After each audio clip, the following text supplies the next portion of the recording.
I want to talk a little bit about terms and conditions that we all encounter every single day, both in real life and more frequently, I guess you could say, online. Clicking that box, yes, I agree to the terms and conditions. I do want to highlight one thing in particular. That's sort of a recent development, at least over the last 10, 20 years, these terms and conditions. State laws have not developed in the same way. For example, in Alabama, Georgia, Florida, none of these states have specific laws governing terms and conditions. Just the normal state contract laws in each of those places, with very limited exceptions, can control what companies can do in their terms and conditions.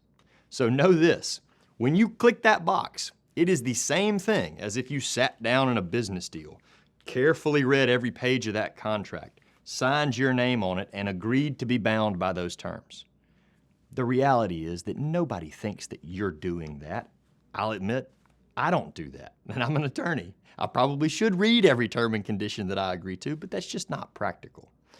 The point of discussing this is I want you to understand that from a technical standpoint, it is just as binding as when you sit down at the bank or to buy a house and you formally sign that legal contract where there's a meeting of the minds and there's an exchange of information. So be aware that when you're checking that box, there can be very serious ramifications.